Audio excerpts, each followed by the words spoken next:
AEW just fixed Ricochet. Throughout his career, Ricochet has been known for mainly one thing, being one of the most prolific and influential high flyers of the modern era.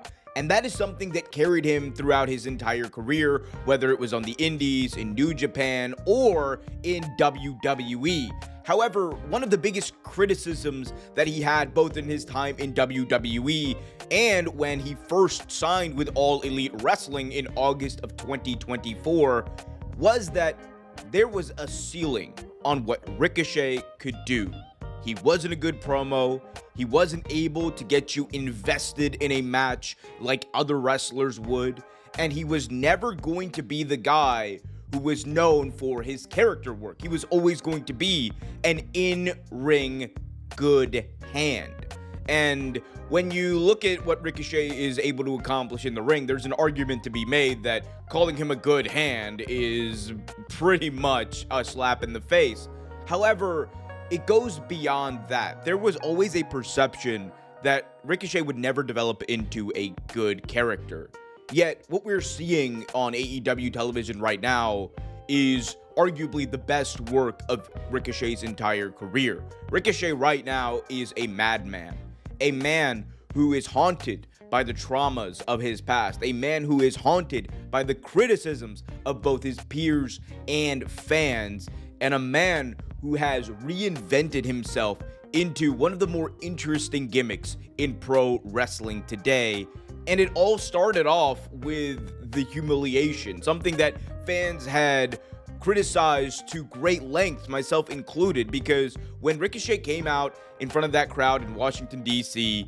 and was trying to join the Hurt Syndicate only to have the card stuffed right down his face and be embarrassed publicly by Bobby Lashley, everyone believed that this was leading to nowhere, that AEW had just buried Ricochet, this massive signing, someone who people were claiming would be a great fit in AEW, yet here he was in December and his entire aura, his entire vibe was ripped away from him. And when you combine that with what happened leading up to AEW World's End, where the toilet paper gimmick really started to take off, fans started throwing toilet paper in the ring every time Ricochet would wrestle, and that big spot where Swerve Strickland came out, embarrassed Ricochet, and had everyone chanting Trevor as they threw toilet paper at him.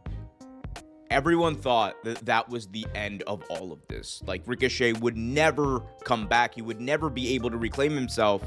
But the beautiful part about all of that was that it was part of a designed story. It was part of a story that broke Ricochet, both figuratively and literally, because as the fans were all chastising AEW for this horrible booking decision and for wasting another free agent signing, in the background, the pieces were being laid for one of the more interesting turns in recent AEW history, as Ricochet interrupted a World Championship Casino Gauntlet qualifier and hit Swerve Strickland dead in the face with a pair of scissors, stabbing him profusely, making him bleed as if he was in a car wreck, and all the while doing it with a sick, sadistic, sinister smile on his face.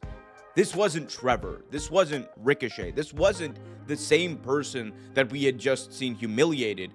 This is someone who mentally, as a character, broke. And the fact that it happened right before our eyes is crazy. And that's what has led Ricochet to this place. He is now not only been able to beat the living crap out of Swerve Strickland in one of the most infamous beatdowns in recent AEW history, but he also left us with a visual of him in glasses, maniacally laughing, blood spattered all over him, something that is unforgettable for any fan who watched it. And then he went and he backed it up. By hook or by crook, he beat Swerve Strickland. And Ricochet not only beat him, but he then proceeded to beat down Prince Nana, take the robe of the dynasty, which Swerve has worn for several of his big matches, and wear it himself, claiming this house to belong to Ricochet. And all the while, Ricochet's promos, the geeky nature, it all makes sense. It all has meshed into a character that makes sense. It all has gotten to a point where everything that happened before that fans were criticizing is only evidence that sometimes you just need to let the story play out. Because the way and the direction that this story has gone has been amazing, spectacular, and has left a lot of people wondering what's next. And that is the best part about a pro wrestling story. When you're sitting there and you're looking at someone that intrigues you, like a Ricochet does right now, you're just wondering, all right, what is he going to do next? What is his next task? How is this going to go if Ricochet decides maybe he wants to be a champion and decides to go after one of the titles out in AEW? There's so much potential here. There's so much they can do. And the best part about it is no one is talking about Ricochet's in-ring ability, which we all know is great, but they're talking about his character work. The same thing that they had criticized, the same thing that they said he was never capable of, the same thing that fans never expected to see evolved right before our eyes in a fantastic manner. And it's a credit to AEW's creative team, but it's mainly a credit to Ricochet, someone who doesn't get a lot of the flowers that he deserves for the impact that he has had on modern professional wrestling and the high-flying style that people emulated off of Ricochet from his golden era in the mid-2010s. So to see all of that happen is great to see as a fan, but it's also so cool because now if you're AEW, you have the chance to not only market this, but include this in your stories, include this with other characters, and see what different paths Ricochet can take. And maybe that includes Swerve Strickland eventually breaking himself and going mad and breaking into Ricochet's house. Maybe that includes Ricochet beating down the TNT champion. Who knows what's going to happen? But one thing I do know for sure is that right now, Ricochet is one of the more compelling characters on television, both visually and from a storyline perspective. And it is all a credit to the man, Trevor. How far will this go? Maybe he'll get a championship. Hey, I guess we'll see.